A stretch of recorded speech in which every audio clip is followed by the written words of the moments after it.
Salut les amis, j'espère que vous allez bien. Aujourd'hui on se retrouve pour une review d'un droïde IG88. Donc c'est un chasseur de primes fait par Sideshow.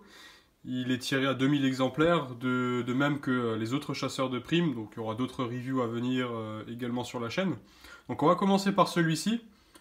La boîte, je vous la présente pas parce que c'est toujours classique, c'est-à-dire que vous avez la boîte fenêtre, vous ouvrez le clapet, vous avez un visuel de la figurine. On va tout de suite passer à la figurine, ce qui est le plus intéressant. Et puis on va voir un petit peu en détail au niveau des articulations et des accessoires ce qu'on peut trouver dans la boîte. Donc tout d'abord IG88, donc c'est ce droïde là que vous voyez dans l'Empire contre-attaque. C'est la deuxième version, ils avaient déjà fait une première version il y a un certain temps, il y a quelques années, avec un socle un peu différent, une couleur un peu différente, il y avait une version exclusive avec une genre de hallebarde derrière dans son dos. Enfin bon, voilà, il y avait déjà une version précédente. Je ne l'ai pas, donc je pourrais pas vous faire de comparatif et vous montrer un peu les différences entre les deux versions. Donc je vais vous montrer celle-ci que j'ai eu cette semaine et j'en ai eu d'autres également. Comme je vous disais, donc il y aura d'autres vidéos à venir bientôt. Donc tout d'abord, un visuel de la figurine. Donc là, vous voyez un visuel général. Je vais vous la monter. Voilà, vous avez ses pieds. Vous avez un peu les câbles, les tuyaux. Un peu partout sur la figue. Voilà. À l'arrière, je vais vous montrer. On va faire très attention quand on manipule la figurine parce qu'elle est relativement fragile. Voilà. Donc l'arrière.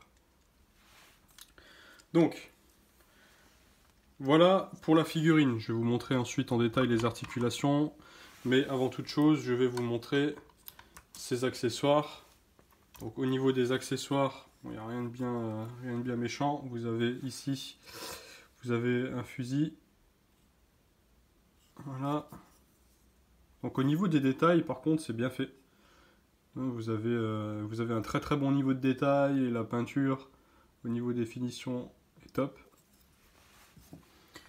Vous avez également un blaster classique. Voilà, bon, ça c'est ce qu'on a l'habitude de voir. Hein. Donc, bien réalisé, c'est pas mal avec des parties mobiles. Vous avez également en accessoire, alors on va le voir ici. Vous avez ici une genre de bandoulière là avec, vous voyez ici il y a des munitions et derrière vous avez des mines. Donc les mines sont aimantées, voilà, on peut les enlever, on peut les remettre. Et donc vous avez cette bandoulière plus les mines que vous mettez sur la figurine. Donc ça c'est, on peut considérer ça comme un accessoire supplémentaire. Voilà. Pour fixer les blasters et bon, la bandoulière, ça forcément on la passe autour. Mais vous avez remarqué que là, vous voyez les mains, enfin si on peut appeler ça des mains, ces pinces, c'est pas très pratique pour mettre en place un blaster. Par contre, le système qu'ils ont pensé, donc je vais prendre par exemple sur cette main là, vous avez là un petit peg qui ressort et sur le blaster ici vous avez un trou. Vous voyez ? Donc il suffit en fait de mettre le peg dans le trou du blaster, ici, comme ceci, puis vous refermez à peu près les pinces, voilà. Et là vous avez le blaster qui est en place. Donc ils ont fait le même principe avec l'autre côté, sauf que là le peg vous l'avez sur le fusil et vous avez le trou qui se trouve là. Voilà. Ensuite, bon, je vais vous montrer un petit peu les articulations. Donc, on va commencer par la tête. En même temps, vous verrez un petit visuel de près. Donc la tête, voilà, elle tourne complètement. Vous avez cette partie-là qui tourne également. Vous avez un light-up. Alors le light-up, je vais vous montrer. Voilà. Et vous avez tous les petits orifices ici qui passent rouge. Donc c'est plutôt sympa.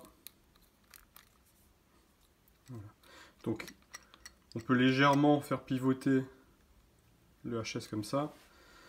Ensuite, au niveau des épaules, alors vous avez simplement possibilité de lever l'épaule comme ça, de l'avancer un tout petit peu. Ça c'est vraiment le point faible de la figurine, c'est les articulations. Alors, je vais vous le dire tout de suite. Hein.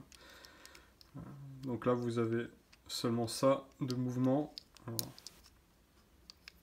vous pouvez tourner ici le bras comme ça. Et au niveau des coudes, si on peut appeler ça les coudes, voilà.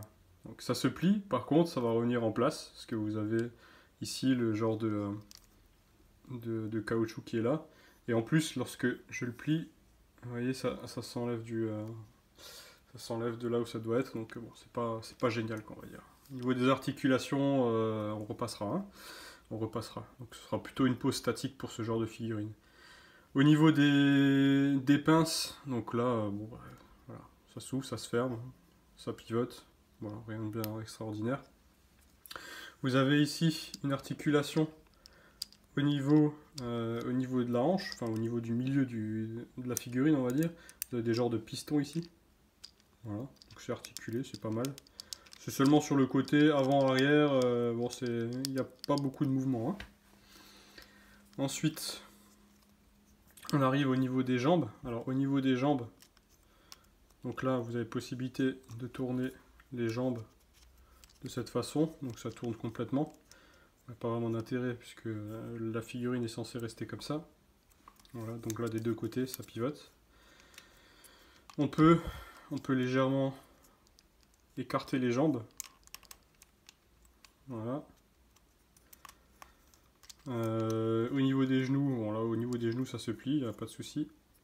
Et ensuite au niveau des chevilles, pareil, donc ça fait une rotation complète. Hop. Et puis ça va vers l'avant, vers l'arrière. Donc là à ce niveau là ça va. Étant donné que les pieds sont relativement plats, vous avez une très bonne stabilité de la figurine. Donc vous pouvez l'exposer même sans le socle, ça ira très bien. Hein. Voilà, je vous montre l'arrière un peu de la figurine aussi. Voilà. Voilà, bah écoutez, on a fait le tour hein, sur cette figurine. Bon, il n'y a pas grand chose à voir. Ce sera de manière générale le cas pour toutes les autres figurines de chasseurs de primes. Donc ce sont des figurines qui sont sympas. Vous les mettez en display tout ensemble. Et puis une fois que vous avez tous les chasseurs de primes de l'Empire contre-attaque, voilà, vous pouvez avoir quelque chose de vraiment sympa. Individuellement, c'est bien, mais c'est pas la folie non plus. Hein, on va pas se le cacher. Je veux dire, IG88, il est super. Il est top. Tout seul, il est moins top, on va dire. Mais une fois que vous commencez à avoir un peu d'autres figurines à côté, donc là j'ai reçu pour l'instant la figurine de Forlom, qui est aussi un autre droïde. Donc là, je les ai mis ensemble dans la vitrine avec Boba Fett à côté, ainsi que Han Solo dans son bloc de carbonite. Voilà, ça tout de suite un autre rendu, c'est tout de suite plus sympa. D'ailleurs, j'en profite pour vous dire que une fois que j'aurai reçu mes dernières arrivées, je pense refaire une vidéo room tour pour vous montrer un peu la mise à jour de mon display au niveau des statues et des figurines, parce qu'il y a eu un peu de changement. Donc voilà, restez à l'affût des dernières vidéos. Si ce n'est pas déjà fait, abonnez-vous, mettez un petit pouce bleu, parce que c'est toujours sympa d'avoir ça et d'avoir les vidéos qui sont facilitées au niveau de la recherche. Donc n'hésitez pas à mettre un pouce bleu. On se retrouve très vite pour une autre vidéo. Et dernière petite précision également, je tiens à vous rappeler encore que l'histoire du giveaway des 100 abonnés est toujours d'actualité. Donc dès qu'on aura 100 abonnés, je vous proposerai un petit tirage au sort pour que vous puissiez bénéficier d'un petit truc sympa. Voilà, je vous dis à la prochaine. Salut!